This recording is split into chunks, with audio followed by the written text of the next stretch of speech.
Hello students, welcome to my channel. So student, जैसा कि आज के वीडियो का टॉपिक है नक्सलवाद, इंग्लिश में जिसे कहते हैं नक्सलिज्म। तो देखिए, बीए सेकेंड सेमेस्टर के आपके समाजशास्त्र में जो आपकी सबसे लास्ट यूनिट है, यूनिट नंबर 8, उसमें आपका एक टॉपिक है नक्सलवाद। जैसा कि मैंने आपकी सभी यूनिट्स को कंप्लीट करवा दिया है और नक्सलवाद का टॉपिक अभी बच गया था और ये वीडियो बहुत ही रिक्वेस्टेड वीडियो है, इसके लिए बहुत सारे स्टूडेंट्स ने रिक्वेस्ट किया। तो आज की वीडियो में हम पढ़ेंगे नक्सलवाद होता क्या है। देखिए, नक्सलवाद को इंग्लिश में नक्सलिज्म कहते हैं।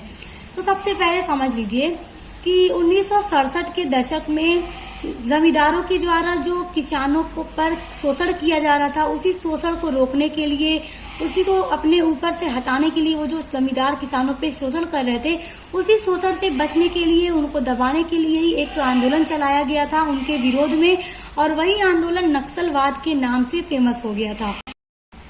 अब देखिए, इस नक्सलवाद का नाम आखिर नक्सलवाद क्यों पड़ा। तो पश्चिम बंगाल के दार्जिलिंग जिले में एक गांव है नक्सलबाड़ी। तो उसी नक्सलबाड़ी गांव में ही सबसे पहले इस हिंसा की शुरुआत हुई थी। तो उसी गांव के नाम पर इसका नाम नक्सलवाद पड़ गया। भारतीय कम्युनिस्ट पार्टी के नेता चारू मजूमदार और कानू सान्याल ने 1967 में सत्ता के खिलाफ एक सशस्त्र आंदोलन की शुरुआत की। जैसा कि कम्युनिस्ट पार्टी के नेता थे एक चारू मजूमदार और दूसरे थे कानू सान्याल, उन्होंने इसकी शुरुआत की थी और ये एक सशस्त्र आंदोलन था, यानी हथियारों के साथ शुरू हुआ ये एक आंदोलन था। और इस आंदोलन का नेतृत्व करने वाले थे चारू मजूमदार और कानू सान्याल, और इसकी शुरुआत 1967 ईस्वी में हुई थी। और कहां पर हुई थी? पश्चिम बंगाल के दार्जिलिंग जिले के एक गांव नक्सलबाड़ी गांव में शुरू हुई थी। उसी गांव के नाम पर इसका नाम पड़ गया नक्सलवाद। जमींदारों द्वारा छोटे किसानों के उत्पीड़न पर अंकुश लगाने के लिए सत्ता के खिलाफ शुरू इस सशस्त्र आंदोलन को नक्सलवाद का नाम दिया गया। यानी कि जमींदारों के द्वारा जो छोटे किसान थे, मजदूर थे, उनके उत्पीड़न को कम करने के लिए, यानी उनके ऊपर जो शोषण जमींदारों के द्वारा किसानों पे जो शोषण किया जा रहा था, उसी शोषण को अंकुश लगाने के लिए, यानी कम करने के लिए, खत्म करने के लिए एक आंदोलन की शुरुआत हुई और उसी को नक्सलवाद के नाम से जाना गया और ये नक्सलवाद के नाम से बहुत ज्यादा फेमस हो गया। आंदोलनकारियों का मानना था, देखिए जो आंदोलनकारी थे, जो आंदोलन कर रहे थे, उनका ये मानना था कि जो भारत में ये जो मजदूर और किसानों की ये जो दुर्दशा है, जो उनकी ये हालत है, वो सिर्फ और सिर्फ सरकारी नीतियां ही इसकी जिम्मेदार हैं। और इसी कारण इस प्रकार के हिंसा के माध्यम से किसानों को जमींदारों के शोषण से मुक्त करने की विचारधारा को नक्सलवाद कहते हैं। यानी आंदोलनकारियों का क्या मानना था कि जो मजदूरों और किसानों की ये हालत है, सिर्फ और सिर्फ इसकी जिम्मेदार सरकारों की नीतियां हैं। इसीलिए उन्होंने एक हिंसा का सहारा लिया, किसानों को बचाने के लिए, जमींदारों के शोषण से बचाने के लिए उन्होंने एक हिंसा का सहारा लिया और उनकी यही विचारधारा नक्सलवाद के नाम से प्रसिद्ध हो गई। मजूमदार और सान्याल जेल भी गए। देखिए, इस आंदोलन में मजूमदार और सान्याल कई बार इनको इस कारण जेल भी जाना पड़ा था। 1972 में पुलिस की हिरासत में मजूमदार की मौत भी हो गई थी और कानू सान्याल ने खुद ही 2010 में खुद की आत्महत्या कर ली थी।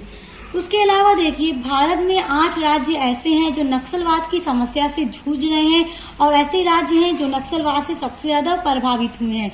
तो उनमें से जो 8 राज्य ऐसे हैं, देखिए, बिहार, महाराष्ट्र, छत्तीसगढ़, उड़ीसा, आंध्र प्रदेश, मध्य प्रदेश, झारखंड तथा पश्चिम बंगाल, ये 8 ऐसे राज्य हैं जो नक्सलवाद की समस्या से जूझ रहे हैं। नक्सलवादियों के झंडे का रंग लाल होता है, क्योंकि लाल रंग खून जो होता है वो भी लाल कलर का होता है, इसलिए उन्होंने अपने झंडे का रंग लाल रखा है। सरकारी प्रयासों का ही परिणाम है कि वर्ष 2008 में देश में 223 जिले नक्सलवाद से ग्रस्त थे, जिनकी संख्या 2018 में घटकर 126 रह गई है। देखिए, नक्सलवाद को कम करने के लिए सरकार भी बहुत ज्यादा प्रयास कर रही है। तो सरकार का ही एक प्रयास है कि उसका एक रिजल्ट निकलकर सामने आया है। सन 2008 में पूरे देश में 223 ऐसे जिले थे जो नक्सलवाद से ग्रस्त थे, नक्सलवादी उनमें ज्यादा थे। लेकिन अब 2018 में देखा गया तो ये नक्सलवाद से जो ग्रस्त जिले थे 223, वो घट करके 126 हो गए हैं। तो इस तरह हम देख सकते हैं कि सरकार के प्रयास से इतना प्रभाव पड़ा कि 223 से घट करके अब 126 ही जिले ऐसे बचे हैं जो नक्सलवाद की समस्या में ग्रस्त हैं। सो स्टूडेंट्स, उम्मीद करती हूँ कि आज का टॉपिक नक्सलवाद आपको बहुत अच्छे से समझ में आ गया होगा।